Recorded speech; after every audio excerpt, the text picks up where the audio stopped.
Hi everyone, welcome back to my channel. Look who I'm with, the fabulous Josie from O&M. Yay! Hi, thanks for having me. My pleasure. Are you ready for a chat? I am. Hit me. Boom. First question, where did you grow up? In London, in the UK, actually in the home counties. Yeah. So just north of London, between London and Cambridge. And when did you come to Australia? In 2000, when the Olympics were on. Yeah, it was a great year to arrive. Were you competing or? No. I'm now in the hair Olympics. Exactly. So Josie, what was your first job? I was a chambermaid when I was 12. Amazing. I used to get £2 an hour. I used to clean the rooms and then I would put the TV on, lie on the bed and eat the minibar. Because I think you must explain what a chambermaid is to the Australian audience, because it's not really... Oh, so chambermaid is basically a hotel cleaner. Was there an outfit? Yeah, there was a full outfit with a little hat. The black and white. Oh yeah, I had the whole outfit and I used to love it. Yeah, fine. Well, I was only 12. Oh, you're 12? I was 12, literally. I started when I was 12. First job. Wow. My mum and dad were like, wow, she's very entrepreneurial. Right. I had a pony and I wanted to buy things for my pony. Oh, I had a pony too. Gymkhana Josie. Oh, Gymkhana Josie. I had to go to pony camp too. We never talked about pony camp. We never talked about I loved it. Later.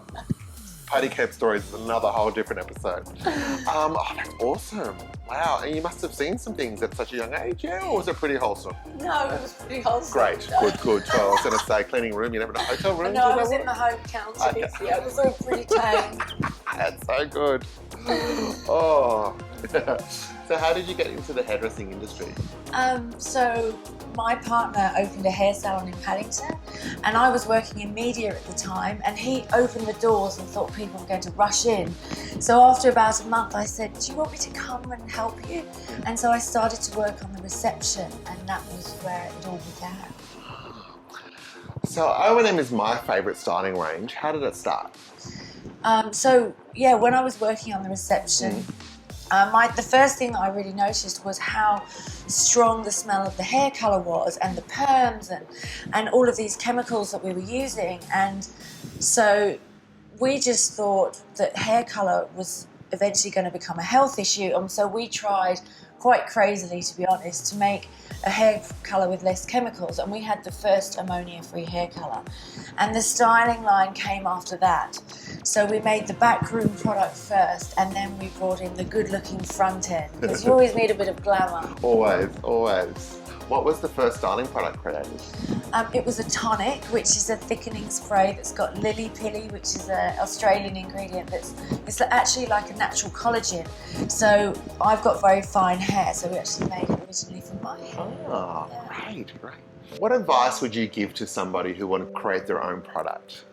Well, you've got to be like a 9 crazy to start with, but you've got to be completely in love with it. So whatever it is, you've got to love it, and you've got to be willing to keep going, because you're going to get knocked down, you're going to make mistakes, but you've just got to pick yourself up, learn from it, re-strategize and move on. Good advice. You've had so much success with O&M. Is there one story that stands out? Yes. Really for me, the biggest thing's been the people, and Janelle Chapman, who's our creative director, I've worked with her for 10 years. Yeah. And we launched into Europe, and Europe is so far from Australia. We love Australia, but could it be a bit closer? Yeah. And so she said to me, babe, we need a salon in New York. And I was like, okay, do we have a business plan? And she said, no. And I said, how much money do we need? She said, $100,000. It's going to be huge. So amazing. I was like, okay.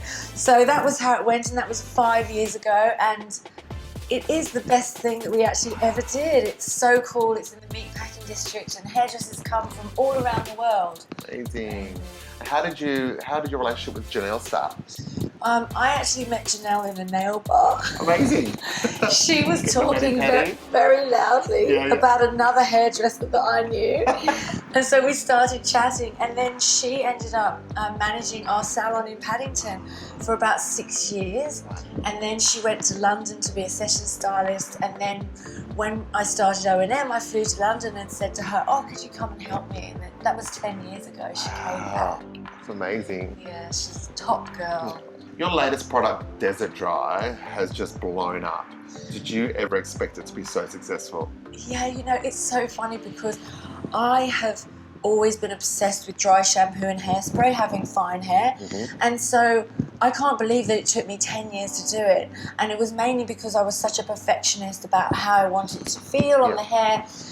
But yeah, it has blown up. We sold out 3 times, and it's actually going to be our #1 selling styling product. Amazing. Yeah, I love the rose smell. I'm obsessed with rose. I've never had a product that I've used on set and the whole studio turns around and goes, what is that smell? Like, it's addictive. It's so beautiful. It's amazing. You need to try it. It's so good. Oh, and it works as well. Yeah, and it works. Got Congratulations. Now, you're such a busy person. What do you do to relax in your downtime? So I love to spend time with my kids. I live in Bondi, so I'm lucky I can go to the beach. I like to hang out at icebergs. But I'm quite an exerciser. I know that sounds crazy, but I find exercising relaxing. So I do a lot of interval training and then Pilates and yoga. So not a massive amount of relaxing, but so I do like to go on a holiday a couple of times a year and just kind of lie by the pool. Are you a beach holiday person? I am beach. I do love skiing. I love the glue vine and the après ski, but if I need to relax, I'm a professional at lying down by a pool. Beach, pool, cocktail, heaven. Do you have a favourite holiday destination? Well, I'm lucky I get to travel a lot with O&M. But to be honest, I love going away with my kids, and I generally take them at least a couple of times a year to either LA, they love Santa Monica, or to Bali. I mean, Bali's just so easy and it's just so good for children. Yeah. So Josie, I've got a big question. I don't reckon anyone's asked you this. What's been your biggest career failure? God, great question. We would need wine for me to tell you that. Get the wine, come on. But I tell you what, Hair Expo's coming up this weekend, and the first Hair Expo I did was 8 years ago, and I had my stand, and I was so proud. And 2 days before Hair Expo, I got 3 letters this thick, one to the salon, one to my house, one to my accountant, and one of the biggest 5 hair care companies, I had infringed one of their trademarks without knowing, of course. I'd called one of my products one of their names, and so they basically sent me these letters and said to me, I'd infringed a trademark, they were suing me for millions of dollars, and so I took myself down to this lawyer in Surrey Hills and said, oh God, what have I done? And she said, you've got to change everything on your exhibition stand and on your product. So I had 2 days. So that actual product or the whole branding? I had to change everything because it was in all the brochures. Oh no. So we changed everything. But you know what? There was a fast way to learn about trademarks. And now I've spent a lot of money on my own trademarks. Wow. Yeah. So that was a big learning curve. But I believe that the biggest failures are your greatest learnings, and the universe sent me a message and I never made that mistake Wow, that's intense. And it's so good to hear these stories from And you know what I did? I didn't pay them millions of dollars. I just wrote them a letter saying, I'm very sorry, I'm a small company, I didn't know. And they were very nice about it, but I did change everything.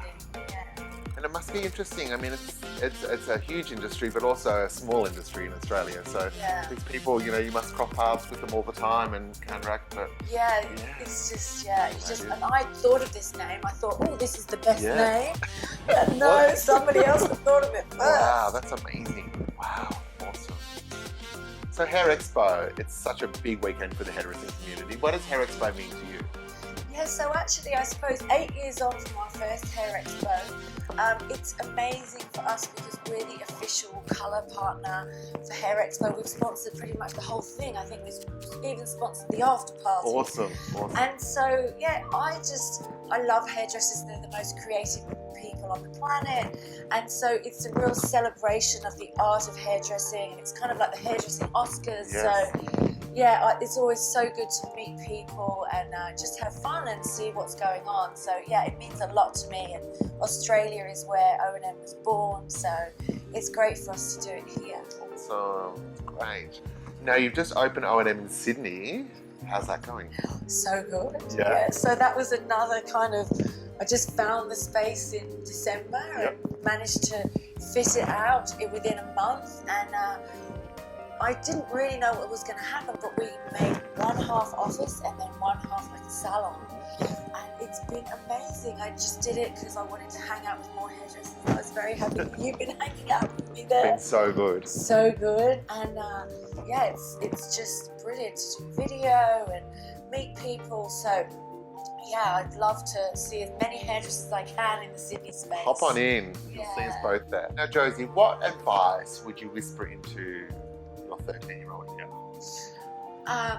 Well, I actually recently went through this with my shrink. Okay.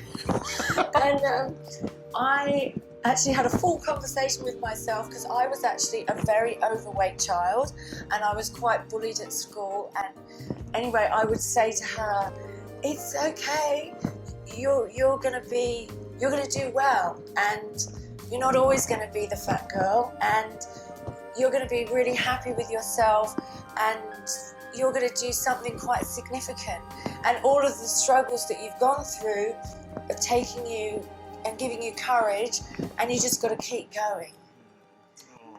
Yeah, and then a big hug. Yeah, I mean, we've all been there. Everyone's got their story, haven't they? And then that was just mine.